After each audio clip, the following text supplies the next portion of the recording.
Самбай цааны үзэгч сонсогч та бүхэндээ бэлтгэн өргөдөг 100 асуулт нэвтрүүлгийн маань энэ удаагийн дугаар эхлэхэд бэлэн болоод байна. Манай өнөөдрийн нэвтрүүлгийн зочноор нийслэлийн иргэдийн төлөөлөгчдийн хурлын төлөөлөгч Мань Одрын говь сайхан үргэлжлэн гэж оролцож байгаа. Сайн минут танд орой мэндийг хүргье. Орой мэнд хүргье.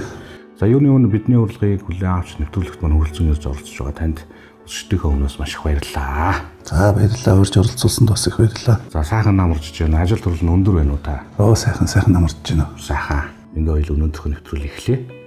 За нэвтрүүлгийн маань эхний асуулт уламжлалсан асуулт байгаа. Та манай телевиз үзэгчдэд өөрийгөө болон гэр бүлийнхнээ нэг сайхан танилцуулаач. За намайг Мань Одрын говь сайхан гэдэг гэр бүл эхнэр 4 хүүхдийн хамт амьдардаг. Манай гэр бүлийн хүн эмч мэрэгжилтэй. Ингээд 4 хүүхэд маань дөрвөлээ 10 жилийн сургуульд хамгийн бага энэ жил 1-р ангид орж байна. За аль нутгийн хүн байдгийн болоо бага насны хаана өнгөрсөн байдгийн бол за нэрнээс тань харах юм бол говь нутгтай холбоотой байдаг болов бас их сонин содон нэртэй хүн байдаг юм. Ийм нэртэй хэр олон хүн байдаг бол судалж үзсэн юм байд юм болоо танд. За яг миний нэр бол би Дорногов аймагт төрсөн, Сайн Шандад төрсөн. Тэгээд манай аав ээж бол өөрсдөө Хангаа нутгийн хүмүүс. Ингээд Хөвсгөл аймагт манай аав барилгын цэргийн инженер ийм хүн. Тэгээд Дорногов аймагт Маккамнат гэдэг ийм барилгыг бариулж байхдаа цэргийн ажиллаа хийж явж байхдаа тэнд би төрсөн. Тэгээд Хангаа хүмүүс энэ говь нутгийн нөгөө сайхныг бишрээд ингээд говь сайхан газар байна гэдэг. Говь сайхан гэж нэр өгсөн. Манай дүүд говь эрдэнэ гэж нэр өгсөн. Тий, ингээд би бас адилхан нэртэй хүмүүс байна уу гэд үзчихсэн л да. Нэтэр ингээд 11 хүн Монголд бас байд юм байдаг байна. Надаас өмнө ямар ч байсан нэг хүн байд юм байлаа. Бусд нь надаас хойш байх шиг байна л. Тэр үеийн хүмүүс ч одоо тэгэл илгээлтгээл явдаг лсэн л да. Тэгээд говьд явж таарахт нь одоо төрсөн байх нь шүү дээ. Тэрнээс хойш хичнээн аймаг дамжуу та. Манай авч наах ингээд цэрэгт явал тэгээд барилгын техникумд ороод тэндээсээ барилгын цэргийн ангид ороод ингээд л ерөөсө цэргийн ангид орсон офицер болсон. Ингээд л улс орны бараг л бүх л аймагуудаар явсод. Миний бага нас бол ерөөсө нэг газар бараг л нэг жил нэг сургуульд нэг газар ордог. Ингээд л Төвсөлэн, Дархан, Эрдэнэт гэдэл бүгднгээр нь л явсан доо. Өнөө 10 жилийн одоо чихтэйхэн олон найз нартай байх нь тий. Маш олон найз нартай. Явсан бүх аймгийн чинь найзууд байх нь шүү дээ. Ямар ч энэ 1-р ангийн 20 жилийн ойлцолтод өрж байна гэдэг би ч одоо бараг танихгүй тий. Тэнд нэгээ төгсчл өөр газар руу яваад өгнө. Тэгж байна шүү дээ тий. Гэгшээнэл маш олон найз нөхөд байсан байна. Ихээс их олуула гэсэн үү? Тий, ихээс 10 хоёлаа. Айлын өнөр айлын шүү дээ. Багаасаа 2 дахь нь доороо нэг дүүтэй. За ингээл энэ тэндгээр аймаг хийжээс ч ямар ч нэг 10 жилийнхаа сургуулийг төгсөөд авчтай. За аль их сургуульд яаж оров? За би Дархан Эрдэнэ хотуудад одоо миний яг өсвөр нас өнгөрсөн. Би Дархан хотод бас одоо хуулиолын гүнзгийрэлттэй сургуульд суралцж байсан. Ингээд дараа нь Эрдэнэ хотод химийн гүнзгийрүүлсэн сургалтад 10 жилийн анги төгсөөд техник их сургууль тухайн нийслэл шинжилгээ ухааны технологийн сургуулийн хүнс био технологийн сургуульд хүнсний технологич инженер гэдэг мэргэжлэр суралцж төгссөн. Волейболын гүнзгийрүүлсэн сургууль төгссөн үү тий? За өндөр нуруулаг болохоор за сонирхдаг спорт бас волейбол байх нь тийм ээ. Одоо хэр тоглож байна? Одоо ер нь тоглох нь цөөрсөн л да. Нөөцөр явсан явах, залуучдын явсан авах гэдэл оролцдог байсан. Одоо ч ингээд нөгөө ажлын онцлогоос болоод зав зайнаас болоод ер нь тоглох нь хуурцсан л байна. Ягаад заавал та хүнсний чиглэлийн хүн болоо гэж бодсон? Уг нь аавгаад байгаа явал сайхан нуруу туруудаа хүн, спортын хүн чинь цэрэг армийн хүн болж болдог.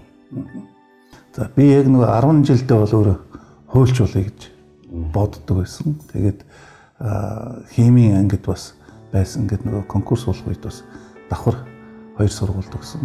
Цагдаагийн академи шинжилгээ ухааны технологийн сургуульд ингээд хоёуланд нь өгсөн. Ингээд тесттэй тэнцсэн. Тэгээд манай бас барилгын инженер болох гэж нэлээд өвдсөн. Тэгээд одоо тань шиг энэ одоо талбай дээр зогсдог хүн болохгүй гэдэл анх тэгж боддог байсан. Тэгээд тухайн үед бас яг энэ том ресторанууд гараад хүнсний одоо энэ салбар их ирээдүйтэй хөгжихнэ гэд манай ангийн багш гэсэн бас ингээд зөвлөдөг байсан. Тэгээд хийм суурьтай байсан болооч тэр хүнсний ангид орсон. Одоо таны хийж байгаа ажил, таны эзэмшсэн мэргэжил ер нь хэрэг болж байна. Одоо хэрэг боллоо яг хөө. Ерөөсөө энэ нөгөө шинжилгээ технологийн их сургууль гэдэг чинь инженерийг бэлтгэж байгаа. Ялангуяа нөгөө хүнсний салбар бол ерөөсөө бүх салбартаа хамааралтай байдаг. Одоо бидний үзэжсэн чинь барилга архитектур үйлдвэрлэлийн төлөвлөлтийнхээс хэлэл гидравлик гэдэг ингээл ерөөсөө инженерийн суур бүх хичээлүүдийг бусад ангиудаас илүү төлхөө үздэг. Яагаад гэвэл энэ чинь хүний эрүүл мэндтэй холбоотой хүнс үйлдвэрлэлтэй тэрний үйлдвэрийг яаж зохион байгуулах инженерийн төвшөнд бэлтгэдэг учраас яг энэ суур мэргэжил маань бол одоо хамгийн их одоо өнөөдөр хүртэл ингээл хэрэг болол явж байна. Тэгээ гадагшаа сургуулж явсан байдаг байх шүү те. Одоо таны боловсролын зэрэг.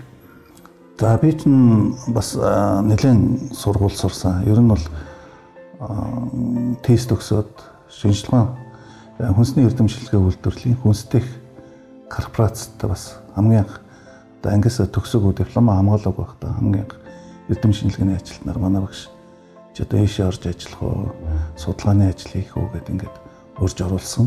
Ингээд тэнд бас эрдэмшилгээний ажилтнаар анх ажлын гараагаа эхэлж исэн. Ингээд эндээсээ бас ажиллах явцдаа дахиад тесттэй хүнсний чанар аюулгүй байдал гэдэг, хүнсний аюулгүй байдал гэдэг ийм мэргэжлэр дахиад магистр суралцсан 2005 онд. Ингээд бас цаашлаад дараа нь яг энэ мэргэжлэрээ англи улсад бас хүнсний аюулгүй байдал гэдэг мэргэжлэр магистрийн зэрэг хамгаалсан. Дээр нь их сургуульд эрх зүйч мэргэжлэр суралцад төгссөн. Дээрээс нь бас төрийн албанд ажилласан. Ингээд төрийн удирдлага мэргэжлэр дахиад магистрийн зэрэг хамгаалсан. Одоо бас энэ төрийн удирдлагын чиглэлээр докторантурт суралцж байгаа. Тэгээ энэ намар докторийн зэрэг хамгаалахаар бэлтгээд ингээд явж байна. За таны унган мэргэжтэй холбоотойгоор нэг зүйл нэмээд асуугаад байгаа юм. Одоо энэ манайхан хүнсний аюулгүй байдал гэж их чухалчилж ярьдаг болсон шүү дээ, тийм ээ.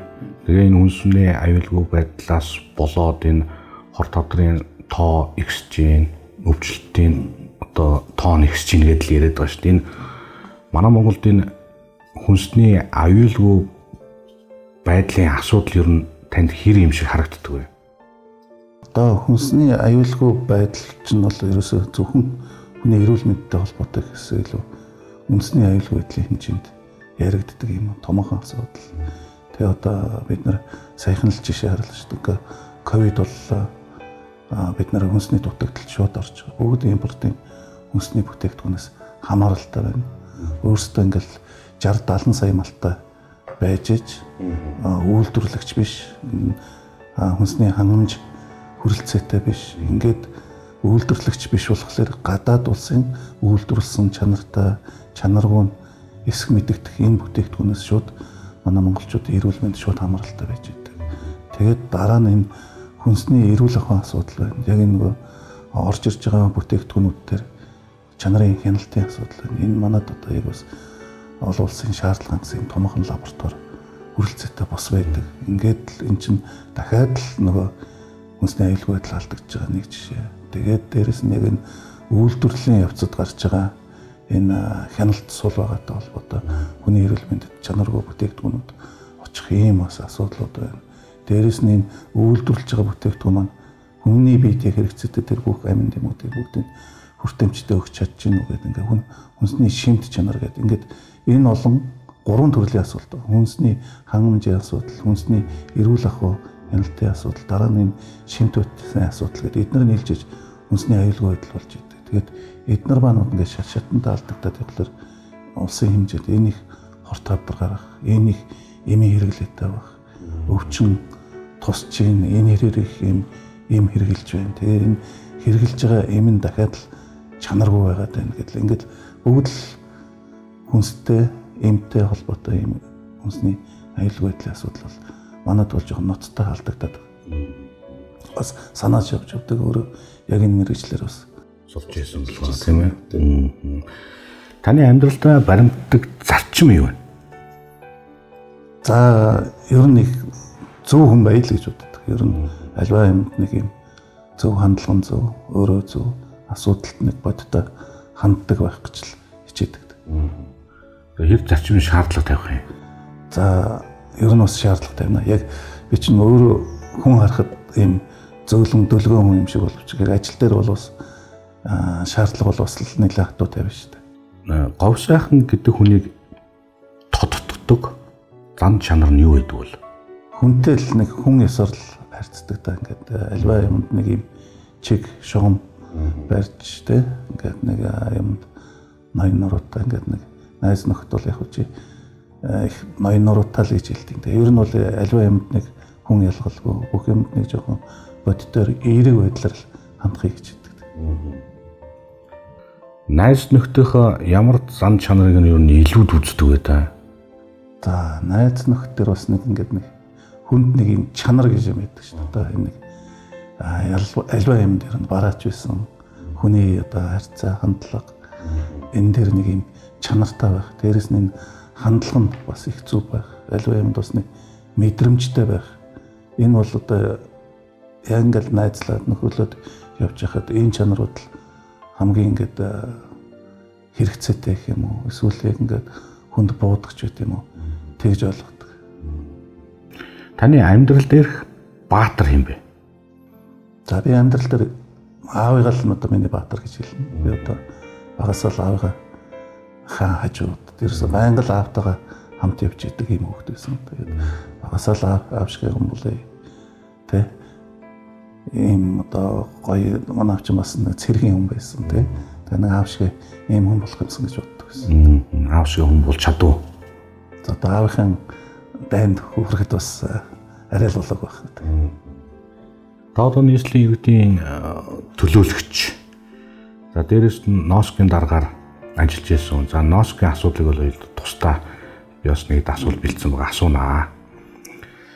За ингээд иргэдийн төлөөлөгч болсон хүн нийслэл тийм ээ. Нийслэлд одоо бидний төлөөлж байгаа юм шүү дээ. За олон ч одоо хүмүүс арга зүйн туслалцаа янз бүрийн тусламж авахыг л хүсэж идэг л одоо хүсдэг байлгүй дээ танаас. Ер нь ингээд анзаарч байхад голчлон одоо ихэвчлэн хүмүүс юу хүсэж явах юм? Юун дээр тусламж авахыг хүсэж байна? За яг өнөөдөр бол хүмүүст хамгийн хэрэгцээтэй зүйл бол ерөөсөө л орон байрны л асуудал. Одоо би миний ажлын онцлогтой холбоотой ч юм уу миний уулзаж учирч байгаа бүх хүмүүс л надаас хамгийн түрүүнд яаж байртай болох вэ гэж асуудаг. Яаж одоо хямд үнэтэй байр, яаж одоо уршлагаа төлбөргүй, яаж тэр ковотонд норчих вэ? Яаж орох вэ? Яаж одоо энэ ахмадууд маань бол ахмадын байр гэж байна уу? Ахмадын байранд орё ч гэдэг юм уу? Залуучууд нь төрөөсийн байранд орё ч гэдэг юм уу? Бас энэ байр бол ерөөсөө хүний хамгийн анхдагч хэрэгцээ байна тий. Тийм учраас энийг л хамгийн дөрөнд асуудаг тий. Тийм ч учраас би бас энэ чиглэлд илүү ингээд өөрийгөө дайчилж ажиллах хэрэгцээ ийм шаардлага үүсэж байна. Тэгэл одоо ингүүл зүгээр тэгвэл зүгээр гэл одоо болж илгүүл арга зүйлгөө өгдөг л илүү дээ тийм ээ. Ийм боломжууд байна. Манай иргэд маань бас мэдээлэл айгүй гүйцэд сайн авахгүй байна тий. Ингээд дандаа юм сургаар явж идэг. Ингээд энэ тентхийн цуу ярианд ингээд автж идэг. Эннээсээ болоод энэ нөгөө заллан хийдэг.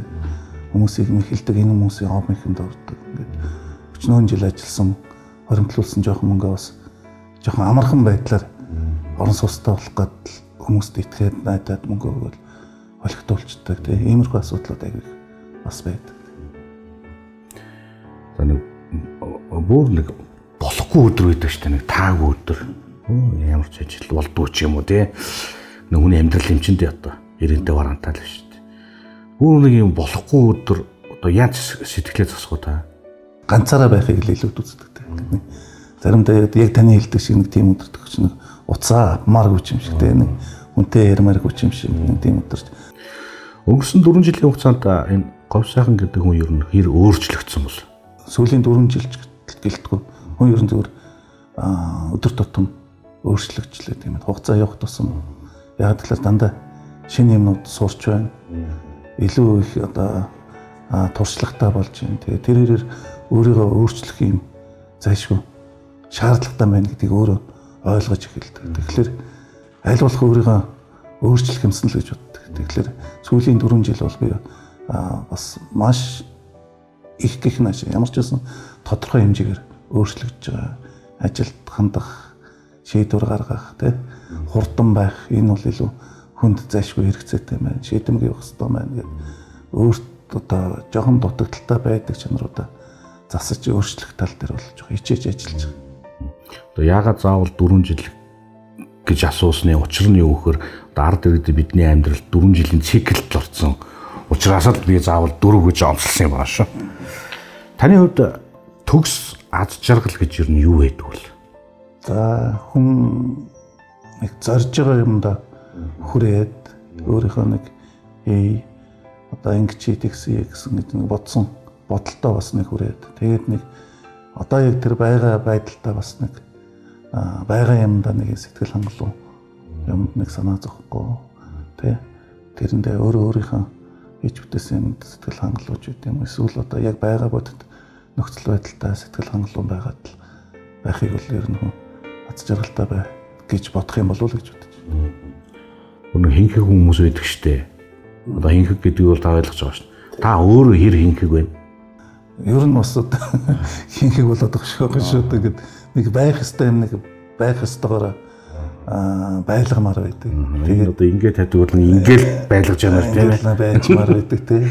Хийх ёстой юм болгон сэтгэл таалагдахгүй болоод хүн юмд нэг ингээд нэг сэтгэлээрээ хийх ёстой маань нэг хийчдэг байх ёстой байдаг. Тэгээд тийм юм чинь ингээд тэгж бодоод болохоор одоо нэг өсний хинхэг л байна л да. Үглээ болж байна тийм. Ингээд хинхэг талдаа л болж байна л гэж бод. Ер нь хинхэг байх ёстой юм байна уу? Ер нь хүнд бас байх ёстой л жанар юм чинь. Их бага хэмжээгээр зүгээр хэтрүүлэхгүй л бол тийм. Таны амьдралдаа хамгийн их ичиж байсан ямар тохиолдол вэ? Шараа болж байсан. Яг залуу зонд насанд 9 жил юм тохиолдсон шүү дээ. Би бас нэг анх Лондонд сурах гэж очиод тэр чинь бас нэг эндээс тэр үе чи 2007 он байсан. Монголчин тийм импортын хүмүүснүүд бас одоо байдаг шиг бүх юмнууд ингээд орж ирээгүй ховор байсан. Тэгээд тэнцэж нэг гадаад улсад очихоор тэр чинь бүгднийг бас мэдхгүй. Тэгээд бас оюутан байсан. Тэгээд нэг хичээлийн бус цагаар ажил хийдэг. Ингээд нэг эйженсид бүртгүүлээд нэг цагийн ажил хийдэг. Нэг удаа бас тийм дэлхийн номын үзэсгэлэн гэдэг юм дээр нэг юм худалдааны жижиг лангууны тэнд одоо бараа юм өрдөг ажил дээр тавьчихгүй. Тэгсэн чинь ягаад ч нэг мэдсэн чинь нөгөө кассан дээр байсан нэг юм. Кассан дээр бол одоо хилтэй устдаа бүр мөн одоо оргил англи хүмүүсээ тэр зогсоо шүү дээ. Гэтэл нэгүүд намайг тэр хүн одоо 0 орсон юм уу яасныг байгаад намайг очиж кассан дээр зогсоочихгүй. Тэгэл ингээд нөгөө хүмүүс чинь ноочрлол игнэд зогсчихсан. Тэгээд нөгөө бичээд цаанаасаа авч өгдөг. Тэгэл тэр үе чинь багетиг аль ингээд бичнэ гэж. Паглал ангал гэж. Дахиад багетиг хэлж эргээд харахаар чи баг бүтээгт төрсэн байдаг. Red Bull гэл тэр үе чинь Red Bull-аж мэддэгчгүйсэн тий. Тэгэл ингэнгүүт чинь нөгөө юмыг авчих гээл ингээл гараа явуулаад энэ үү гэл ингээл нэг болгоо ч бүх зогсчихсон ус аа. Энгүүч амар ичж байгаа юм чи тэр үстэй. Нэг тийм нүүр их газар хөвөлжсэн тий.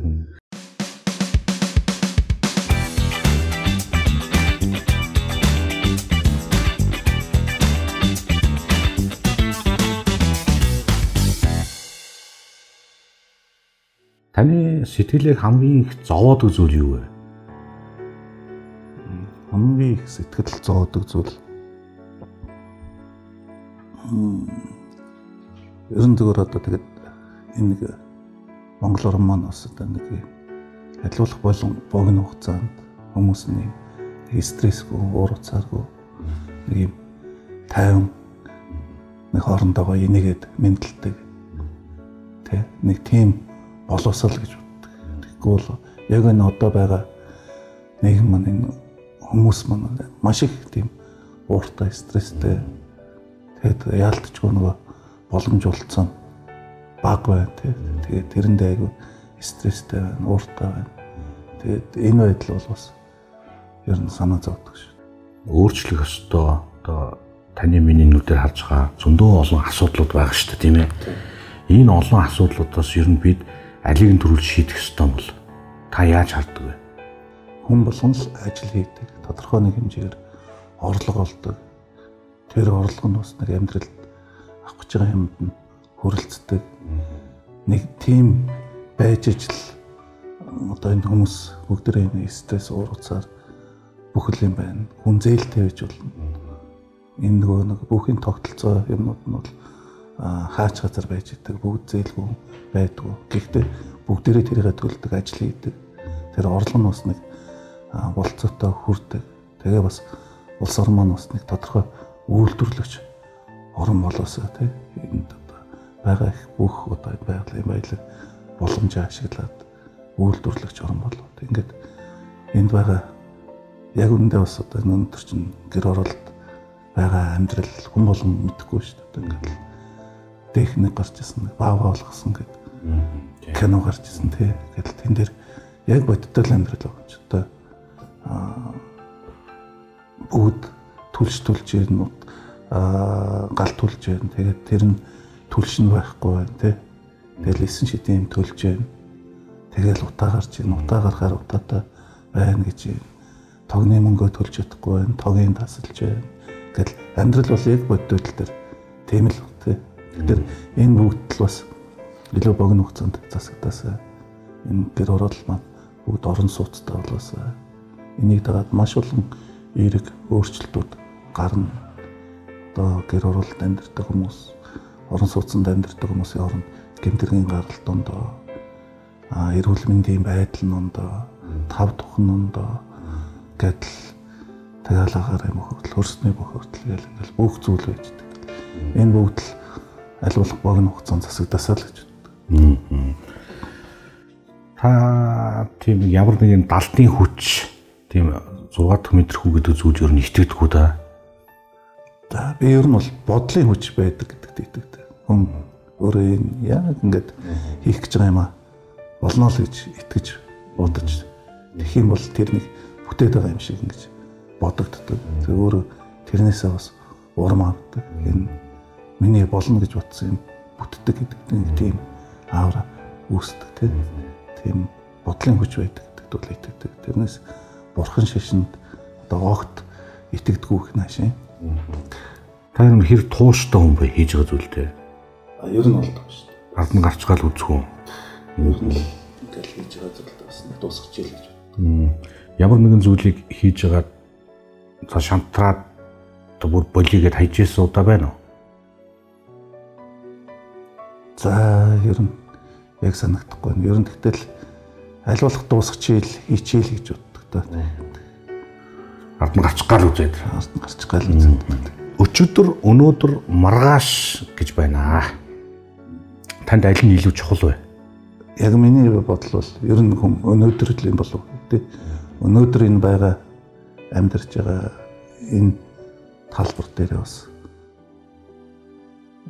илүү одоо яг л энэ өөртөө олцсон цаг хугацаагаа бас нэг үр дүнтэй бодтой өнгөрөөж иж ирээдүйгээд дараа нь тэндээс бий болох болов тий.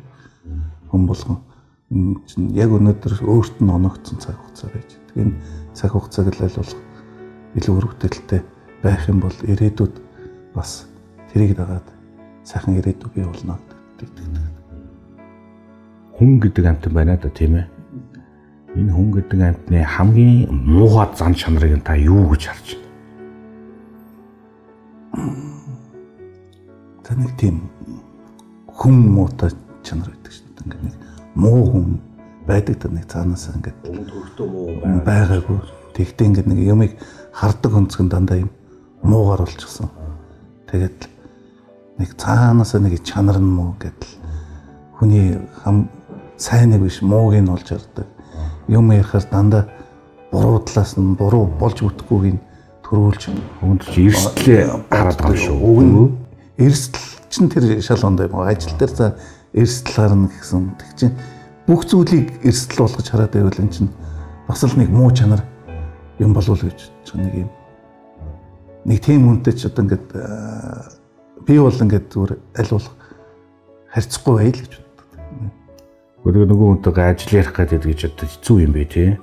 Бас хэцүү шүү дээ. Тэгтээ ажил дээр бол амьдрал дээр ч гэсэн тэгэл ойлголцоод л явна л да. Ер нь бол нэг тийм муу чанартай юмыг муугаар дандаа төсөөлдөг, муу талыг нь олж авдаг. Тэр чинь нөгөө эрсдэл хараад байна гэхэлэр нөгөө сайн талыг бас гаргах чадвар нь тэртэл нь бүтэн таглагдсан хүмүүс байгаад байна. Тэгэхээр тийм хүмүүстэй бас ажиллаж хамт байхад ер нь л хэцүү байдаг. Та өөрийнхөө хийж байсан зүйлүүдээс хамгийн одоо нэг эргээд харахад хамгийн сайхан тийм бахархалтай ямар ажил вэ? За би нийслэлийн иргэдийн урлын төлөөлөгч болоод нэг 4 жил энэ нийслэлийн орон сууцны корпорац гэдэг байгууллагыг толгойлоод ажиллаж байгаа. Энэ хугацаанд бас яг энэ Улаанбаатар хотын энэ хаарын бохирдол утааг багасгах, дээрэс нь хөрсний бохирдлыг бууруулах энэ чиглэлд бол яг тодорхой ийм ажлыг хийлээ гэж бодож байгаа. Яг тэгэхээр энэ Улаанбаатар хотод ийм 6 дэд төвд хөгжиж байгаа. 6 цаашлаад маш олон дэд төвд бий болно. Үүн зориулсан одоо Улаанбаатар хотын төвчрлийг бууруулах, гэр хорооллыг орон сууцчлах гэдэг ийм хуулийг одоо санаачилж энэ багт орж ажиллаж энэ хуулийг батлуулсан. Тэгээд энэ маань бол цаашдаа энэ нийслэл Улаанбаатар хотыг гэж байгаа энэ дэд төвийн хөгжлийг хурдсгах энэ орон сууцчлах үйл ажиллагааг илүү түргэн хугацаанд илүү ийм одоо тодорхой хуультай ийм одоо эргэцэн орчныг нь бүрдүүлсэн ийм баримт бичүүлсэн. Тэгээд үүнийг дагаад одоо энэ Сэлэв дэд төвгээд Сэлэв хот гээд бид байгуулж байгаа энэ Сүхбаатар дүүргийн 14 дугаар хороонд байрлалтай одоо энэ 6 бодол орчимд байрлалтай энэ дулааны станцыг түшиглээд цаашлаад одоо тэр орчмыг Сүхбаатар дүүрэг, Чингэлтэй дүүрэг гэхэд энэ Улаанбаатар хотын яг энэ хойно толгой дээр байж байгаа энэ утааны их усрыг, хөрсний бохирдлын их усрыг багасгах энэ тал дээр 12,000 айл орон сууцны төслийг санаачлаад одоо ингээд хэрэгжээд эхэлж байгаа.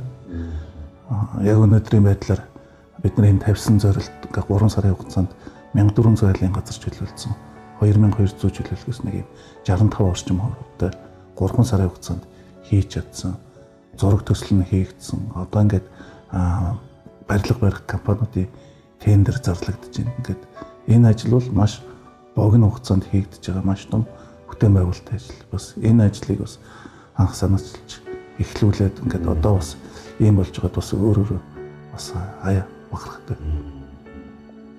Хүн өөрөө хөгжихийн тулд юу хийх ёстой юм бол?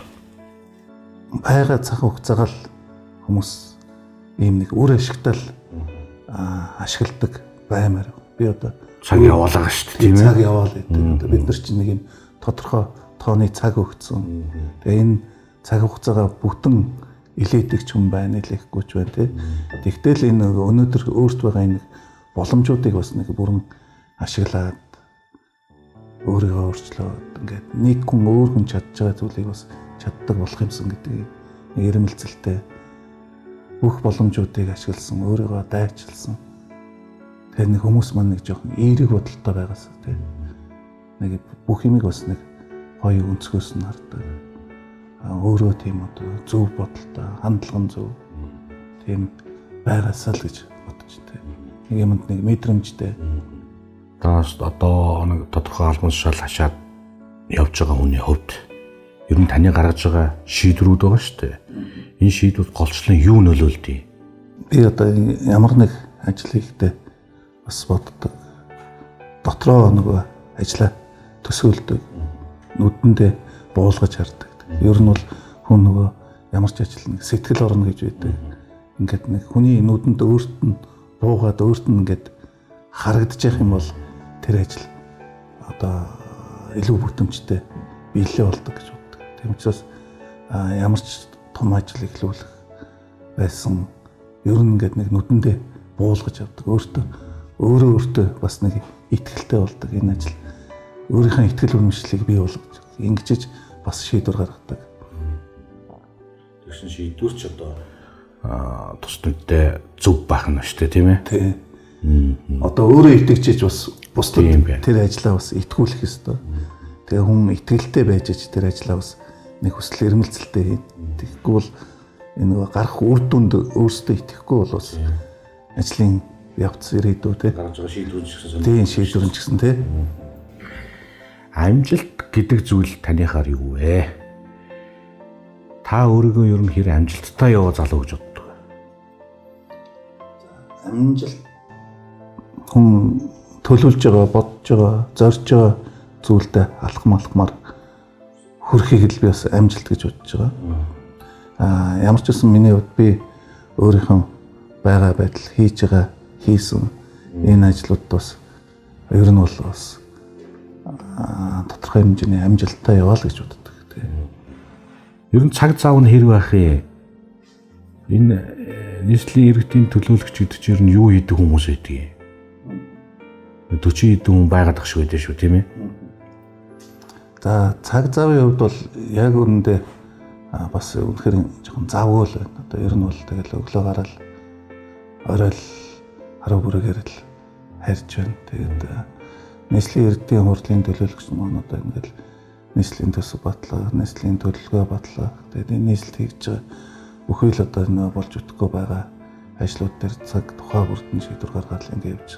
Тэгээд миний хувьд давхар нийслэлийн орон сууцны корпорацийн захирлын ажлыг хашиж исэн. Одоо ингээд өдөр тутам иргэдийн орон сууцны асуудал, дээрээс нь одоо гэр ороллыг орон сууцжуулах ажлууд, дээр нь одоо хоттой байрны ашиглалтын шаардлагагүй байгаа хүн амьдрах боломжгүйгээ дүгнсэн энэ орон сууцнуудыг яаж дахиж барилгаж болох вэ? Яаж одоо энэ нэг төгсрлийг оруулж шинэ суурьшлийн бүсийг бас Улаанбаатар гадагш тэлэх үү? Яаж дэд үтцүүд тавих уу? Ер нь хямд өртөгтэй орон сууцыг яавал бас барих уу? Яаж одоо энэ залуучуудад ахмадуудад зориулсан түрээсийн олон төрлийн ийм одоо үйлчлэгээнүүдийг бий болгох уу гэдэг энэ чиглэлүүдэд нооск маань ажилтдаг. Ажил бол маш их байдаг. Иргэдтэй маш их уулздаг. Иргэд бол байнгын ингээд манай ажлаарч байнгын тасралтгүй байж байдаг. Тэгэл олон төсөл хөтөлбөрүүд зэрэг явж байна. Тэгэл ажлын хувьд бол хэрэг бас ажилтдаг. Дээрээс нь залуучуудын байгууллагын ажил, гал ном улс төрийн ажил гал олон ажлууд зэрэг явж байдаг. Таныг урагш тэмүүлэн алхахад голчлон одоо төлөөж өгөх хүч юу байдаг вэ? За гэр бүл байна. Манай хүүхдүүд байна. Чи бас нэг ажлын стресстэй ч юм уу бас нэг жоохон нормас үед бол хүүхдүүдтэйгээ байх тэгэл сэргээл ирдэг, сайхан салхинд гараад ирэхэд сэргээд ирдэг ч юм уу те. Хүүгээ хараад баясдаг ч гэдэг юм уу. Танд хамгийн сүүлд хэн нэгнээс сонсч байсан нэг тийм сайхан урмын ямар үг вэ? Хэн юу гэж хэлж байна? За одоо яг урмын өгчөдөд тэгэл авч бас сайхан шүү дээ. Тэгэл найз нөхд маань л их урамшуулдаг шүү дээ. Хажуунаас чи чаднаа тий болж шүү. Илүү хийх шүү. Тэгэл найзууд л их урам өгдөг шүү дээ. Гэвч та өөрөө бусдад ер нь хэр урам өгдөг юм? Чи бас нэг өдөрт халбуцшаал хашиж байгаа юм байна шүү дээ. Ер нь бас урам өгнө. Ер нь гэхдээ бас яг ингээд асуусан чинь урмын үгэнд бас жоохон харан байж магадгүй. Чи одоо бурмаар тэтгэхээр урмаар гэдэг чинь байж магадгүй байх шүү. Тэгээд ер нь бол ихтэй айлвал бас хүн хийж чадж байгаа юмыг бас хэлж урамшуулъя гэж боддог та. За сайн урамшуулж байгаараа одоо баг хамтуулнаа. Баг хамтуулнаа урамшуулах тал юм бол бас хийнэ. Тэр талдаа бол бас яг нөгөө хүнд сэтгэлийн үг хэлж урамшуулах тал дээр жоохон тааруулж идэв. Хэлж байгаараа та. За өнгөрөх жилүүдэд носкийг одоо олон таниулж чадсан хүн одоо би таныг болов гэж хөвдөө бодож байгаа. Говь сайхан гэхээр л шууд носкл одоо хүмүүсийн оюун бодолд одоо орж ирдэг, санаанд орж ирдэг босон болоо. Нэгдүгürt энэ Носк гэдэг газар одоо мэдгүй хүмүүс ч байгаа хэл та тийм ээ. Яг чухам юу хийдэг газар юм бэ? За, Носк гэдэг байгууллага маань энэ нийслэлд хорон сууцны бодлогыг яг хэрэгжүүлдэг байгууллага нь.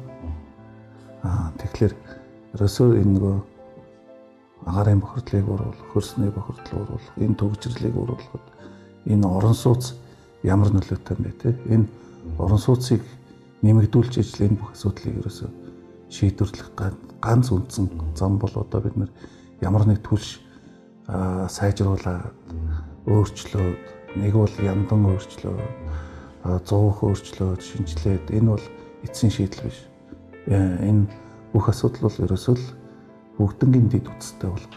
Тэгээд тэр дэд үтсээ ашиглаад орон сууцчлуулах ажлыг хийх. Энэ дээр энэ ажил дээр Носк илүү төлхөө ажилладаг. Дээрээс нь яаж энэ иргэдийг хямд өртгөдөө одоо яг энэ зах зээлийн зарчмаас илүү энэ одоо зорилтод бүлгийн гэж нэрлэдэг энэ иргэдэд илүү хямд өртгөдөө орон сууцыг яаж бий болгох вэ? Хүмүүсийн яг авж байгаа орлогын төвшөнтөнд дарсан орлогот нийцсэн орон сууцнуудыг яаж бий болгох вэ? Дээрээс нь түрээслээ дэмжлэх гэдэг энэ олон одоо төрлийн түрээсийн үйлчлэгээнүүдийг Улаанбаатар хотод яаж нэвтрүүлэх вэ? Яагаад гэвэл залуучууд маань шууд хоримтлал үүсгээд, шууд банкны зээлд хамрагдаад, шууд ийм орон сууц авах юм боломж байхгүй байна. Одоо зарим тохиолдолд бүр тийх шаардлагач бас байхгүй байна. Ингээд тодорхой хугацаанд зүгээр түрээслээд өөрийнхөө орлогын багахан хуваар түрээсээ төлөөд ингээд амьдарч явах ийм одоо нөхцөл шаардлага гадаад оронд байдаг. Ийм туршлагууд байна. Энийг бас Улаанбаатар хотод яаж нэвтрүүлэх вэ? Дээрээс нь одоо энэ олон улсад хэрэгжиж байгаа байгаль орчин дэвлэлтэй, эрчим хүчний хэмнэлттэй ийм одоо технологиг шингээсэн энэ ногоон орон сууцыг бас Улаанбаатар хотод цаашлаад Монгол улсад хөгжүүлэх энэ суурь нөхцлүүдийг бий болгох ажил дээр Носкийнхан ажилладаг. Ингээд бүгд л ерөөсөө энэ Улаанбаатар хотод хэрэгжиж байгаа орон сууцны төсөл хөтөлбөр дэдэг үсттэй бүх холбоотой ажилд Носк маань оролцож ажиллаж байдаг. Дээрээс нь энэ яг одоогийн байдлаар бол ингээд хувийн хвшлийнхний иргэдийг хохироочсон энэ иргэдийн хохирлыг барагдуулах тэр иргэдийг бас амьдрах нөхцөл боломжийг төрсөвшүүлэх байраар хангах гэх иймэрхүү маш олон төрлийн ажлуудыг хийж байна л дээ. За иймэрхүү ажлууд хийдэг юм байна. Энэ ажлуудаас одоо хамгийн том ажил нь одоо ямар ажил юм бол?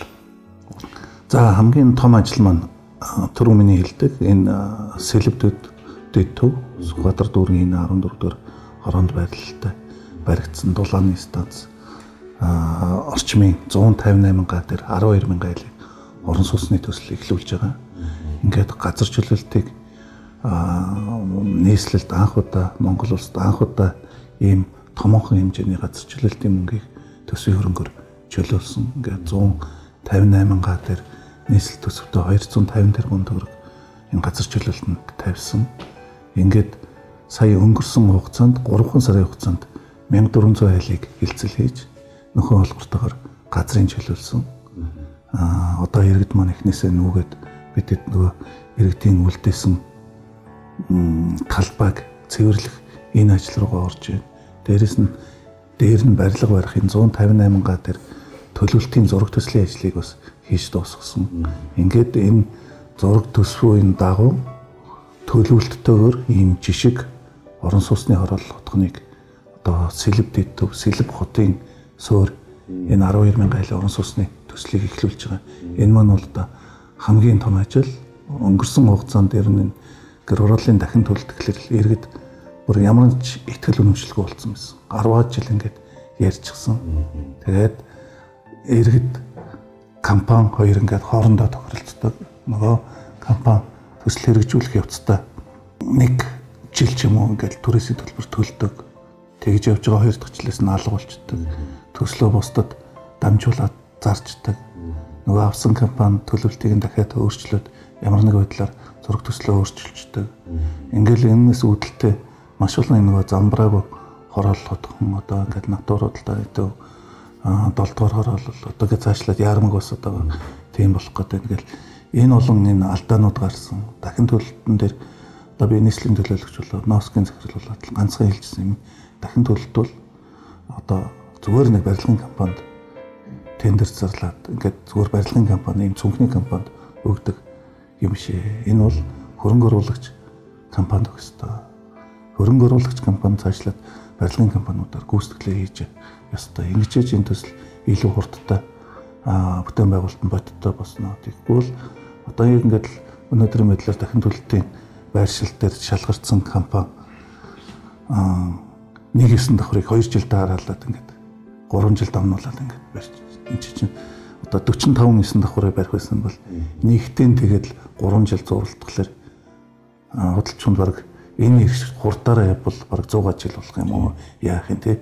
Ингээд эн чинь яг хөрөнгийн чадхтанд тааруулж өгөхгүй болохоор тэр компани нэг барилга барих гал зээл үзэлтэй бол аваад иргэдээс захиалга аваад ингээд явж байгаа. Энэ нөгөө тогтолцоо нь буруу.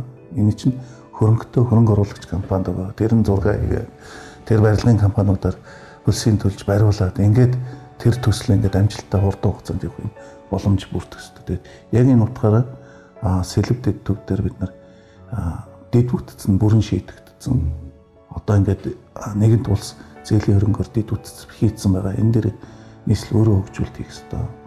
Өөрөө энэ төслөө 158 гагаар нь яг хүмүүст хэрэгцээтэй бүх зүйлийг шингээсэн тийм одоо төлөвлөлтийн хувьд саяын хуулинд орсон 60% нь барилгачлалт, 40% нь ногоон байгууламж нийтийн эзэмшлийн талбай байхаар тэгээд нам давхрын 5 давхар, 7 давхар хамгийн дээд нь 9 давхартай тэгээд амны орон сууцтай тэгээд энэ сэлб булыг дагсан ийм одоо усан толио үүссэн иргэдийн одоо ийм соёл амралтын зугаалгадаг ийм талбай бий болохоор цаашлаад дамдарчаа төдөө цаана одоо дулааны станц баригдаж байгаа.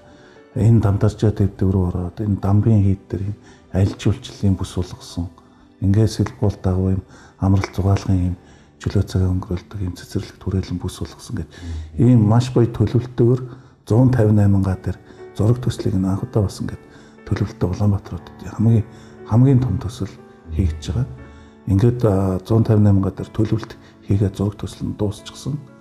Одоо бид нарт газраа чөлөөлчихсөн, зураг төслөө хийчихсэн, дэд бүтцээ тавьчихсан. Одоо бид барилга барих ажиллагаа тендер зарлаад орох гэж байна. Тэгэхээр барилгын компаниуд бидний гаргасан зураг төслийн дагуу барин зөвхөн гүйцэтгэл хийж оролцсон.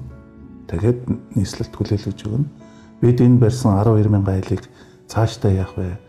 Энэ сэлб хот гэж нэрлэдэг байгаа. Сэлб дэд төвгөд төшгөлсөн сэлб хотын маань хаа хүртэл өргөжж тэлэх вэ гэхээр бид энэ 12,000 айлыг нэг ч орон сууцыг зах зээл дээр зарахгүй дараагийн шатны энэ 32-ын дөрөг хайлаас Чингэлтэй орбит хүртэл энэ айлуудад 700 га талбарын айлуудыг энэ 12,000 айлаар газрыг орон сууцаар солих хөтөлбөр хэрэгжүүлнэ. Та газраа өгөөд манай энэ бид нар барьцсан орон сууцаа шууд санал. Одоо манай иргэдийн нэг онцлог яг нүдэн дээр нь барилга байхгүй л бол нэг хаширдсан байна. Одоо та баригдах байранд орон сууц авах уу, бэлэн мөнгө авах уу гэхээр иргэдийн бараг 90% нь бэлэн мөнгө авах гэж. Яг тэгэхээр за наа чин хизээч баригдаа байлаа. Энэ төр засаг нь юу болоо вэ гэдэг нэг ийм айцтай солигдоод байхгүй бол чин тий хашраацсан одоо ингээд дахин төлөлт явна гэсээр байгаа л 10 жил болцсон хүлээч гисэн ийм иргэд байгаа. Одоо бид нар нийслэл өөрсдөө гадаад бонд гаргаад энэ 12,000 айлын орон сууцыг газрын чөлөөлөлд бүтэн бариад ингээд иргэдэд үзүүлэх гэж. Тэгээд дараагийн шатанд иргэдийг та энэ барьцсан байранд байраа сонгоод орооч. Таних нэг 2 өрөө байр хавцаад дүүж ин. Таних 3 өрөө байр хавцаад дүүж ин гэдэг хөрөнгийн үнэлгээг нь хийж өгөөд ингээд иргэдийг газрыг орон сууцаар солих ажлыг хийн. Ингээд явхлаар бидний тооцоололоор дараагийн сэлб хотын маань төслийн маань дараагийн үе шатанд 700 га талбар энэ орбит хүртэл энэ бүх гэр хороол төлөвлөгдөж байгаа. Тэгээ бүгд орон сууцанд орно. Энэ дээр дараагийн шатанд Улаанбаатар хотын төвтэй хамгийн ойр цэг байгаа энэ чөлөөлөгдсөн талбар дээр олон улсын хөрөнгө оруулалттай байгууллагуудад Тэгээд мөн одоо ингээд Шангрила юу гэдэг ингээд бүх том худалдааны төвүүд шиг ийм төлөвлөлтүүдийг хийгээд гадны дотнодын хөрөнгө оруулагч нарт санал болгож газрыг дуудлах худалдаагаар өгье гэж төлөвлөж байгаа. Ингээр ингээд энэ Улаанбаатар хот руу энэ Сэлэв дэд төв бас яагаад одоо бусад дэд төвүүдээс хамгийн түрүүнд одоо Сэлэв дэд төв дээр ингээд нийслэлд анхаарал хандуулаад эхлүүлж байна гэхээр энэ Сибирээс орж ирдэг энэ хүүтний урсгалын маань яг энэ одоо дундгоолыг дагаад сэлболыг дагаад энэ хойноос урагшаа чиглэлд Улаанбаатар хотын төв рүү орж ирдэг байна. Тэгэхээр яг энэ аман дээр нь хоёр уулын дунд байгаа энэ гэр хорооллын бүс маань утаа тэр чигээрээ хотынхаа төв рүү хөөгдөж орж ирдэг. Тэгэхээр бид энэ дунд байгаа энэ утааны их усрыг байхгүй болох ёстой. Хоёрдугаарт одоо бид нар зөвхөн агаарын бохирдол яриад байдаг. Хөрсний бохирдол маань бүр аюулын түвшинд татсан. Одоо олон улсын байгууллагуудын судалгаагаар хөрс маань 90% бохирдолтой байна гэдэг нэг харж байна. Нэг бороо ордог өөх одоо энд байгаа гэр хорооллын айлын нойлууд бүгд урсаад энэ сэлбол руу орж ирдэг. Ингээд энэ сэлбол маань ийш үерлээд ингээд хотын гудмаараа битүү урсж идэг. Хайлдаг тий. Ингээд эн чин нөл бактери одоо ийм бохирдол үүсэх энэ нөхцөл бий болж байгаа. Тэгээд үүнээс үүдэлтэй янз бүрийн халдвар төвчнүүд хүмүүсийн эрүүл мэнд тохиросон ийм маш олон асуудлууд гарах энэ үр дагаврууд байж байгаа. Тэгэхээр энэ бүх зүйлээс ерөөсөө сэргийлэх ганцхан шалтгаан бол ерөөсөө гэр хорооллыг орон суучлах. Бид нар одоо ингээд 158 га дээр төлөвлөлт хийхэд уулын ингэр бүсүүд дээр бол дандаа амны орон сууцнууд төлөвлөж байгаа. Яг тэгэхээр тийшээ том өндөр барилга бариад тийшээ инженерийн дэдүүц очих боломжгүй. Тийм учраас энэ уулын ингэр бүс, энэ голын дагуу байгаа бүсүүдэд бол дандаа амны орон сууц төлөвлөж байгаа. Тэгээ энд маань иргэд хашаандаа бас сайхан амьдарч болно. Төлөвлөлтөө тэгээ дэдүүцтэй ийм одоо сонголтыг нь одоо иргэдэд өөрсдөд нь үлдээх ёстой. Өөрсдөө хашаага би тэр бүс дээр барьж байгаа амны орон сууцаар солио сонголт нь бол иргэдэд нээлттэй байх шигтэй. Ингээд яг гэр хороолт яг өнөөдрийн байдлаар гарч байгаа гэмтэргийн тоо орон сууцнд гарч байгаа энэ тооноос хамаагүй өндөр байдаг. Энд одоо архиталт, тэ ахуйн архиталт энэ юм бас илүү байдаг.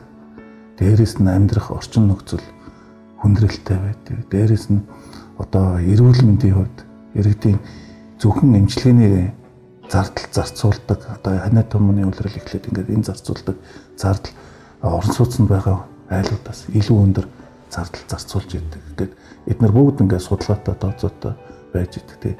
Энэ бүх зүйлийн ганц үндсэн шийдэл бол ерөөсөө ая тухтай орон сууцнд амьдрах энэ боломж олцог л бий болгож байна. Тэр үднэс энэ дэтгүүдийг дандаа гэр хорооллын яг төв цэгүүд дээр бий болгос баян шүү дэд төв, толгой дэд төв, шараад дэд төв, дамдарчаа дэд төв, дэнжимэн дэд төв одоогийн байдлаар 6 дэд төв төлөвлөсөн. Эдгээр маань яг гэр хорооллын одоо утааны голомт, энэ агаар хөрсний бүртгэлийн голомт дунд байгаа. Тэгээд тэрийгээ түшиглээд орон сууцчлах ажлуудыг шатартай хийгээд явж байгаа. Баян шүү дэд төв, бүрэн дэд үтс нь хийгдсэн. Одоо орон сууцчлах төсөл нь одоо эхэлчихсэн явж байгаа. Ингээд шатараатай орон сууцчлах ажлууд хийгдээд явж байгаа. Тэгээд бас энэ ажил маань иргэдэд бас илүү их хүрж байгаа. Сая ингээд өнгөрсөн 3 сарын хугацаанд 1400 орчим айлын газар чөлөөлөхөд иргэдээс энэ үнэлгээтэй холбоотой төсөлтэй холбоотой ямар нэгэн гомд санал бол ирээгүй. Зүгээр хугацааны хувьд илүү хурдан хийгээч, илүү шуурхай байгаа ч л гэдэг саналууд гаргаж байгаа. Тэгээд энэ маань бас маш олон нөгөө иргэдээс өөрсдөөс нь бас шалтгаалдаг олон шалтгаанууд байж идэг. Ингээд төсөл бол гэхдээ 3 сарын хугацаанд 1400 айл чөлөөлнө гэдэг бол маш том юм богино хугацаанд хийж байгаа том бүтээн байгуулалтын ажлыг суур тавьж байгаа. Газар чөлөөлөлт нь одоо хэдэн хувь явж байна гэсэн үг үү? Одоо газар чөлөөлөлт 65% явж байна. Ингээд одоо нэг хамгийн хүнд асуудал нь тэр баг тийм ээ, газар чөлөөлөлттэй асуудал. Ерөөсөө газар чөлөөлөлтөн дээр л хамгийн хугацаа алддаг. Гэхдээ энэ удаагийн энэ Сэлэв дэд төвийн төслийн хүрээнд чөлөөлөлтөн дээр иргэд бол энэ газар чөлөөлөлтөнд их сэтгэл хангалуун байна. Яагаад тэгэхээр үнэлгээнд дээр бид нар олон улсад баримталдаг энэ хамгааллын бодлого гэдэг энэ зарчмыг барьж байгаа. Иргэдийг бүх зүйл одоо аль болох иргэдийн талд одоо жишээ нь ингээд 20 жилийн өмнө барьчихсан байгаа байшин дээр одоо элэгдэл хорогдол тооцохгүй байгаа. Бид нар ч гэсэн одоо машин дээр үнэлгээ хийхэд элэгдэл хорогдол гэдэг ашигласан жилээс нь шалтгаалаад элэгдэл хорогдол тооцдог. Гэтэл энэ бидний үнэлгээний энэ хамгааллын бодлогын хүрээнд иргэдийн амжиргааны төвшинг бууруулахгүй байх гэдэг ийм чиглэл барьж байгаа учраас элэгдэл хорогдол тооцохгүйгээр үнэлгээ хийж байгаа. Тэгэхээр 20 жилийн өмнө барьсан байшин байсан ч гэсэн яг өнөөдрийн хүртгүүрөнд тооцоод өнөөдөр барьсан шинэ байшингийн хүртгүүр тооцоод үнэлчихлээр иргэд тэрэндээ сэтгэл хангалуун байж байгаа. Тэгээд газрын үнэлгээн дээр бас өмнө хийчихсэн үнэлгээний дүнг өсгсөн байдлаар үнэлж байгаа. Тэгэхээр иргэд энэ үнэлгээн дээр илүү сэтгэл хангалуун байгаа учраас ямарваа нэг юм маргаан гарахгүй байгаа учраас газар чөлөөлт бас энэ богино хугацаанд эрчимтэй явах энэ боломжийг бас бүрдүүлж өгсөн. Ингээд 3 сарын хугацаанд 65% чөлөөлж авна гэдэг бол маш том амжилт. Одоо үлдэж байгаа нь ямарваа нэг одоо бичиг баримтын зөрчилдөө газрын ашигаа хэтрүүлээд татчихсан 42 жил амьдарчаад нэгч бичиг баримт аваагүй 20 жил амьдарчаад нэгч одоо газрын албанд бүртгүүлж бичиг заасаа хөөцөлдөөгүй тийм айлууд маш их байна. Нэг бол одоо хоёр айл хоорондоо газрын маргаад тааж байт юм уу. Нэг бол одоо өр хөвгт нь гадаадд нэр дээр нь байдаг. Тэр нь гадаадд байдаг ч гэт юм уу. Нэг бол нас барсан шилжилт хөдөлгөөн хийгээгүй гэдэг ингээд маш олон төрлийн асуудлууд байгаа. Тэгээд тиймэрхүү одоо айлууд нь голцоо тунж үлдэж байна. Гэхдээ бид нар үргэлжлүүлээд бас энэ жилдээ багтаагаад энэ үлдсэн айлуудаа газар чөлөөлтөд хийхээр төлөвлөж байна. Дээрээс нь энэ зам дагууга үйлчлэгээний объектууд бас маш өндөр үнэлгээ шаардж байгаа. Тэгээд энэ дээр бас тэр аж ахуй нэгжүүдтэй харилцан тохиролцох, ирээдүйд баригдах одоо худалдааны төв дээр талбайгийн талбайгаар солих ч гэдэг юм уу ийм саналууд тавих ингээд хилцэл хийх энэ ажлууд үргэлжилж байна. За хот дотор хот баригдах нэ шилб хот гэж нэртэй юм шүү дээ тийм ээ. За тэгэл бүх юм тэндээ нааша хотын төв рүү орж явах шаардлага одоо тийм сайхан газар болох байлгүй дээ. Хүний хэрэгцээтэй бүх зүйлэл тэнд 20 минутанда 20 минут гэдэг энэ концепц их хурал дээр дэвшүүлсэн. Энэ одоо концепцийн хүрээнд яг л хүн хүүхдүүд сургуультай алхаад очиждаг. Эмнэлэгтээ ингээд 20 минутын дотор яваад очиждаг. Төрийн үйлчлэгийн бүгд одоо хүртээмжтэй байдлаар байхаар төлөвлөлтийг бол одоо яг л тийм төвшөнд төлөвлөж байгаа. Тэгээд нэгэн зураг төсөл батлагдсан учраас яг энэ дагуу төлөвлөгөөний дагуу барилгачлалтай төслүүд хэрэгжинэ.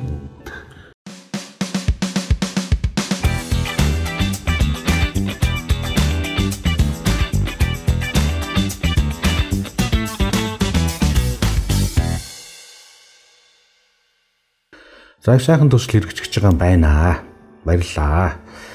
За манад одоо нэг хүнд хэцүү зүйл байдаг. Энэ улс төртэй холбоотой.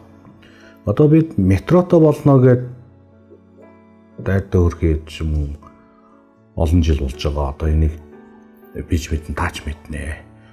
Үүн шиг юм болох үедээ одоо тун утгагүй орон нутгийн сонгуул болох гэж байна. За орон нутгийн сонгуулийн үр дүн яаж гарахыг одоо бич мэдгүй тааж мэдгүй байна. За нөгөө нийслэлийн удирдлагууд нь магадгүй солиоддог ч юм уу өөр намын хүмүүс болдог ч юм уу нөгөө нэг та хэдий ихлүүлсэн энэ сайхан дидгүүдийн ажлууд чинь нам зогсох үедээ энэ дэр л одоо ард дээр гэдэг маань одоо хамгийн болгоомжлж байгаа айж байгаа зүйл нь энэ шүү дээ. Энэ төсөл маань цаашдаа одоо хэр баталгаатай явж чадах юм болоо. За энэ би бол одоо явна л гэж бодож байна. Ягаад гэвэл энэ чинь хуультай болсон. Хууль батлагдсан, дэдгүүдийг хөгжүүлэхдээ энэ хууль батлагдсан, хэрэгжүүлэгч байгууллагын тодорхой хууль нь заагдаад өгсөн, дагалдах журмууд нь батлагдсан. Газар чөлөөлтийн өмнө бас одоо ямар нэг бүтээн байгуулалт явж байгаа дунд нэг 2 айл хит өндөр нэхэд юм. Нэг бол газар өгөхгүйгээд ингээд байснаас болоод тухайн төсөл гацдаг юм байсан. Саяын хуулийн зохицуулалтаар иргэдийн 70% зөвшөөрөл үлдсэн 30% дээр нөхөх олгууртайгаар жишг үнээр нөхөх олгууртайгаар албан чөлөөлнө гэдэг ийм заалт орсон. Тэгэхдээ арай булаагаад авчихгүй байх тийм үнгүй авчихгүй байх. Үнгүй авахгүй жишг үнэлгээр нь ягаад гэвэл энэ нөгөө нийтийн эрх ашгийг л олонхон дэмжиж байгаа учраас нийтийн эрх ашгийг хамгаалах үүднээс гээд ийм учраас энэ эрх зүйн хувьд одоо ийм зохицуултууд бий болсон учраас энэ бол одоо хэрэгжих бас боломжийг бүрдүүлж байгаа. Дээрээс нь зураг төслийн ажил одоо энэ 158 га дээр бол бүрэн 100% хийгдээд дуусчихж байгаа. Тэгээд дээрээс нь санхүүжүүлэх тухайн газарчлалтын ажил маань ингээд хийгдчихлээ. Зураг төсөл нь байна. Одоо ингээд хөрөнгө оруулалтаа хатаадын бондор нийслэл маань шийдэж байгаа. Ингээд тендерүүд зарлагдаад гүйцэтгэх компани шалгараад явчихаар энэ дээр одоо ямар нэг одоо саатах, зогсох юм уу боломж бол байхгүй. Тийм эрсдэл бол байхгүй. Тэгээд дээрээс нь зүгээр айлч нам гарсан, айлч засаг гарсан. Энэ маань угсаал иргэдэд чиглэсэн яалтчгүй хэрэгжих ёстой юм ажил. Тэ.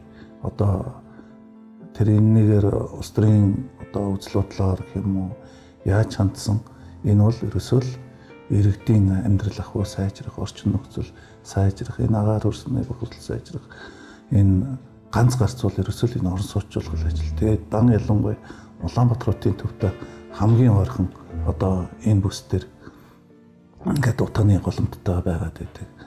Энэ бол бид нар яалтчгүй зас залруулахаас өөр аргагүй. Дээрээс нь энэ төслийн хүрээнд чинь одоо долоон бодол орчин дээр бид том худалдааны том ногооны худалдааны том захыг бий төлөвлөж өгч байгаа. Энэ маань цаад Батцамрын сангийн аж ахуй, барьцааны сангийн аж ахуй дээр энэ газар тариалан эрхэлж байгаа хүнсний ногоо тарьж байгаа, нарийн ногоо тарьж байгаа энэ иргэдийн зах зээл эндээс дамжуулаад наран төрөл хүртэл явахгүйгээр энэ долоон бодол орчин дээр орж ирээд энэ авийнхны иргэд тэндээс аваад заавалчгүй том хүнсний зах руу явуулгүйгээр тэндээ авах. Тэгээд тэнд долоон бодол орчин том авто одоо терминалыг бий болгож байгаа. Гэх мэт ингээд төлөвлөлтүүд бол маш олон ийм талыг харсан. Энэ хурдны тойрог замтаа уялдсан ингээд нийслэлтийн 20-40 энэ ерөнхий төлөвлөгөөтэй уялдсан ийм төлөвлөлтүүдийг хийж байгаа учраас энэ бол цаашдаа ингээд шатгаалтаа хэрэгжээд явнаа гэж бодож байна. Носк дээр түрүүн та хэлсэн шүү дээ. Орон сууцжуулах одоо маш олон хөтөлбөрүүд явж байгаа, төслүүд явж байгаа гэсэн шүү дээ. Одоо Носкийн дараагаар ажиллаж байсан хүний хувьд энэ олон төслүүдээс энэ нэг хаятайхан юм билээ шүү. Ер нь энийг та нар сонирхороо гэдэг хэлээд өгчмөр төсөл нь юу вэ? За Носк дээр ер нь энэ нөгөө иргэдэд айлуулах урьдчилгаа төлбөргүй баг хүүтэй ийм одоо төслүүдийг орон сууцны төслүүдийг Носк хэрэгжүүлэх гэж зорддог. Одоо Носк дээр бол бид энэ орон сууцны сангаа илүү одоо бүрдүүлж олон ийм орон сууцны сантай болж иргэдэд одоо туризм байраар хангах одоо Носк дээр ч одоо туризм байр метр квадрат нь 10,000 төгрөгөөр төрөсөлдөг шүү дээ. Тэг чин одоо зах зээл дээр 50 м квадраттай 2 өрөө байр 1,500,000 орчимтай байгаа болов. Тэр нэг дундаж өгнө. Гэтэл 50 м квадратыг 10,000-аар үржих нэг 500,000 төгрөгөөр ингээд нэг 2 дахин бага үнээр ч юм уу. Ийм учраас иргэд маань одоо Носкийн туризм байранд орно гэдэг ингээд материал бүрдүүлдэг. Гагцгүй бид нарт нөө орон сууцны сан маань ийм тоотой байдаг, бага байдаг. Дээрээс нь энэ нөгөө хувийн аж ахуйн нэгжүүдийн нөгөө хохироосон иргэд маань явж нийслэл дээр ирдэг. Бид нэр одоо хаана очих вэ? Орон байрг болчлаа гэдэг. Тэгээд тэр хувийн компани өмнөөс тэр иргэдийг одоо бид нар гудамжинд ажилтдаг биш. Нөгөө Носкийнхаа төр сурчлах байр руу оруулцдаг. Тэгээд энэ маань уг нь бол ингээд иргэдэд болом нэг жилийн хугацаагаар гэрээ хийгээд ингээд 3 хүртэл удаа сонгож болно гэдэг. 3 жил нэг ирэнд боломж олгоод иргэд маань ингээд солигдоод гарч ирэх хэрэгтэй. Уг нь бол яг үндсэн зарчим нь бол ингээд нэг өөрийнх нь яг нэг хэцүү байгаа үеийг даваад тэгээд дараагийн аргаа бодоод гараад дараагийн тэр боломжийг өөр нэг хүн эдлээд ингээд эргэлдээд явчих хэрэгтэй нэг юм зарчим нүг нь тийм ээ. Гэтэл манайхан чинь нэг орчхоор гарахгүй ингээд нэг 7 жил ингээд. Өөр би ч байсан гарахгүй шүү. Та гараач дараагийн хүн чинь орох гээд байна ч гэдэг юм уу. Энэ нөгөө хуулийг хэрэгжүүлэх тал дээр одоо нэлээд одоо шахаж иргэдэд ойлголт өгч ингэж хэлэх бол энэ чинь нэг боломжийг бүгдээрээ маш олон хүмүүс олон хүн хүртчихэвэл энэ чинь бас боломж шүү дээ. Тийм. Тэгэхээр тийм ажил байдаг. Дээрээс нь урьдчилгаа төлбөргүй ийм одоо орон сууцны зээлийг бас өнгөрсөн хугацаанд НОСК маань бас бонд гаргаж иргэдэд болгосон. 6-аас 8%-тэй 15 жилийн хугацаатай урьдчилгаа төлбөргүй ийм бондыг бас одоо нийслэлийн албан хаагчдад интернет төрөө ижлийн албан хаагчдад ингээ болгосон. Иймэрхүү хөтөлбөрүүдийг бас одоо олноор хэрэгжүүлэх ёстой. Дээрээс нь энэ одоо түрээсийн орон сууцны энэ олон төрлийн хэлбэрүүдийг бас ингээд хэрэгжүүлэх ёстой. НОСК хөгжихийн хэрээр санхүүжилт, хөрөнгө оруулалт сайжрахын хэрээр энэ орон сууцны олон төрлийн хөтөлбөрүүдийг хэрэгжүүлэх энэ боломжууд бүрдэн бид нар одоо Европт хэрэгждэг энэ орон сууцны хөтөлбөрүүд гэд маш Сингапурт байдаг хөтөлбөрүүд гэд бүх боломжуудыг бүгднийг судалж байгаа. Одоо Парист жишээ нь хотын захиргаа нь тухайн жилд баригдсан барилгын 30%-ийг өөрийнх нь өртгөр тухайн жилийн үнийн индекс барилгын босч байгаа үнийн индексийг зарлаад нийслэл нь өөрөө худалдаад авчдаг. Тэгээ худалдаж аваад ийм НОСК шиг маш олон байгууллагууд байдаг. Тэр тэднэрт ингээд тараагаад өгч. Нөгөөдөл нь иргэдэд бүтээгдэхүүнээрээ өрсөлддөг. Манайх инновашнтэй, манайх дугуйны зогсоолтой гэд ингээд тэр бүтээгдэхүүнээрээ өрсөлддөг. Тэгээд дээрэс нь хамгийн гол шалгуур бол иргэдийн нөгөө сард төлөх энэ орлогын бодит байдал дээр тулгуурлалт. Тэгэхгүй бол одоо шинэ 500 мянган төгрөгийн тэтгэврээ авч байгаа хүн 700 мянган төгрөгийн түрээсийн байранд орчвол тэр мөнгө жил болгон сар болгон хасахтаа дотоод төлөлтөй яваад ингээ хуримтлал үүсээд ингээд явдаг. Тэгээд хин хинээрээ хохироогүй нөгөө вин зарчим дээр л үндэслэн ийм олон орон сууцны төсөл хөтөлбөрүүдийг нийслэлд хэрэгжүүлэх ийм шаардлагатай байгаа. Хамгийн аятайхан төсөл нь ямар төсөл вэ тэгээд? Одоо хамгийн аятайхан төсөл гэх юм бол НОСК дээр бид нар тэр орлого нийцсэн ногоон орон сууц гэдэг төсөл одоо 800 айл 430 нь одоо Баян Хошуунд 370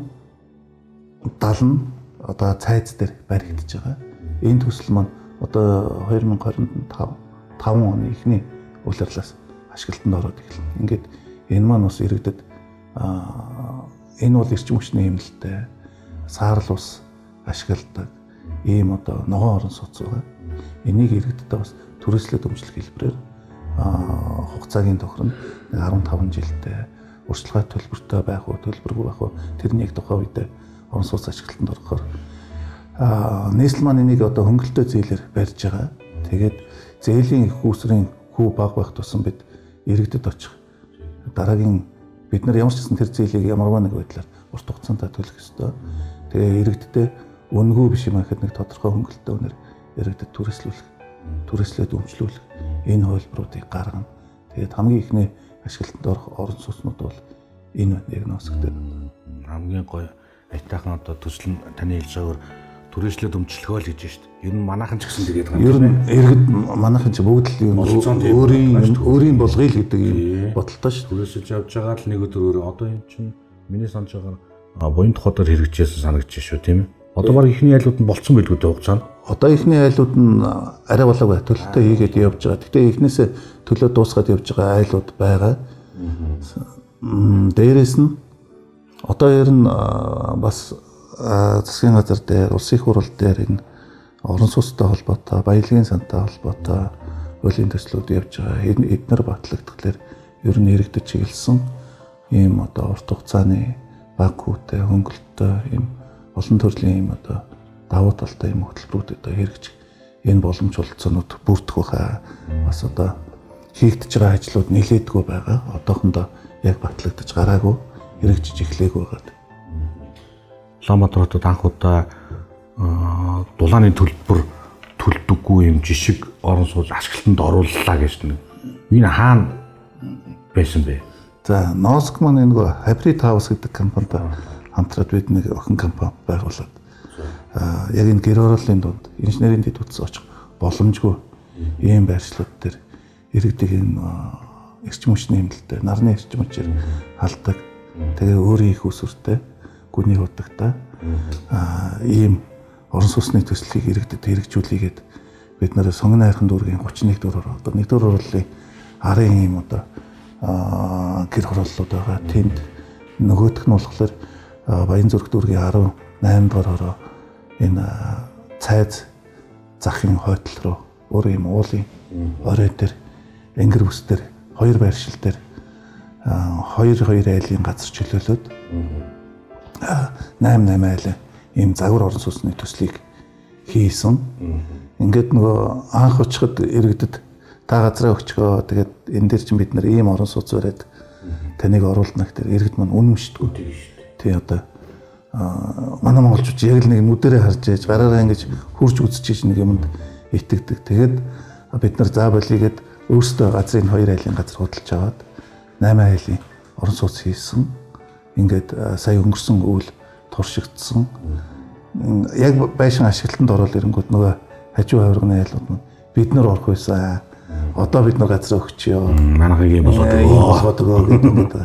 Тэгээд энэ төслийг яг хэрэгжүүлсэн зорилго нь бол зүгээр иргэдэд ингэж хийж болдго юм аа гэдэг яг нүдэн дээр нь үзүүлэл гэж зорьсон. Одоо шинэ тэр сонгоны хойдлын гэр орооллын дунд баригдсан 4 давхар 8 айлын сууц байгаа. Тэнд ерөөсө 2 давхарч байшин байхгүй яг цэвэр гэр ороол дунд байгаа. Тэгээд энд ийм орон сууц цаашдаа ингээд хорооллын хэмжээнд баригдах энэ боломж байгааг иргэдэд яг нүдэн дээр нь үзүүлж байгаа. Тэгээд айлууд ороод тэнд ингээд манайхан бас нэг ийм хамтын амьдралаар амьдардаг энэ амьдрал руу бас одоо орж жоохон хүмүүс маань өөрсдөө соёлжих, өөрчлөгдөх ийм шаардлага зайлшгүй байгаа. Одоо ингээд 8 айл гэхэд 8 айл ингээд өөрсдийнхөө сөхийг ээлж гаргаад цэвэрлээд явдаг юм.